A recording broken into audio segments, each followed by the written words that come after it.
বাংলাদেশ জাতীয় কর্তৃপক্ষ রাসায়নিক অস্ত্র কনভেনশনের ২৩তম সাধারণ সভা অনুষ্ঠিত হয়েছে। সভায় বেশ কিছু গুরুত্বপূর্ণ সিদ্ধান্ত নেওয়া হয়েছে।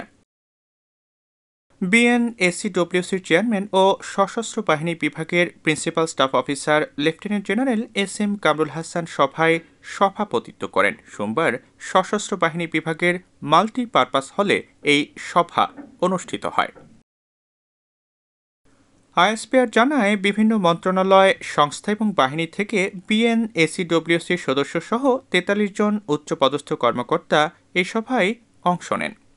সভায় বাংলাদেশে রাসায়নিক অস্ত্র কনভেনশন সংক্রান্ত বিধিবিধান কার্যকরভাবে বাস্তবায়নের লক্ষ্যে ২২তম সাধারণ সভার সিদ্ধান্ত বাস্তবায়নের অগ্রগতি পর্যালোচনা করা হয়।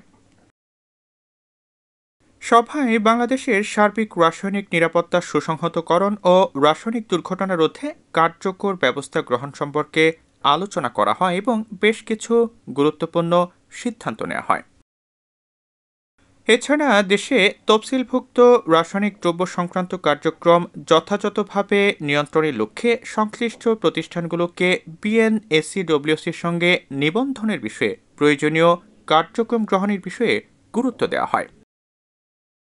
চট্টগ্রাম বন্দরে দীর্ঘমেয়াদে মজুত করা রাসায়নিক দ্রব্যের ধ্বংসকরণ সহ দেশের সব বন্দরে রাসায়নিক দ্রব্যের নিরাপত্তা ব্যবস্থা সুসংহত করার ব্যাপারে বিএনএসিডব্লিউসির চেয়ারম্যান এই সভায় বিশেষ দিক নির্দেশনা দেন। রাসায়নিক নিরাপত্তা ব্যবস্থাপনা সুসংহত করতে না পারলে বাংলাদেশের ক্রমবর্ধমান উৎপাদন সেক্টর ভবিষ্যতে অধিকতর ঝুঁকিপূর্ণ হয়ে পড়বে।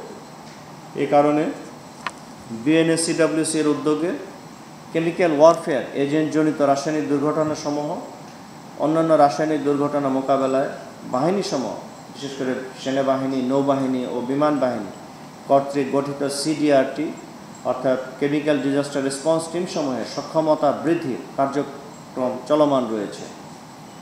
রাসায়নিক অস্ত্র সংক্রান্ত জাতীয় আইন ও বিধিমালা এবং বিএনএসিডব্লিউসির কার্যক্রম সম্পর্কে সচেতনতা বৃদ্ধির লক্ষ্যে বিভিন্ন অ্যাসোসিয়েশনের সাথে বিএনএসিডব্লিউসি নিয়মিত ইন্টারঅ্যাক্টিভ সেশন পরিচালনা করে আসছে। এছাড়া রাসায়নিক দুর্যোগ ও দুর্ঘটনায় হতাহতদের চিকিৎসার জন্য দেশের গুরুত্বপূর্ণ হাসপাতালগুলো প্রস্তুতকরণ এবং চিকিৎসক ও চিকিৎসা সংশ্লিষ্ট ব্যক্তিদের জন্য বিশেষায়িত প্রশিক্ষণের বিষয়ে গুরুত্ব আরোপ করেন বিএনএসিডব্লিউসির চেয়ারম্যান।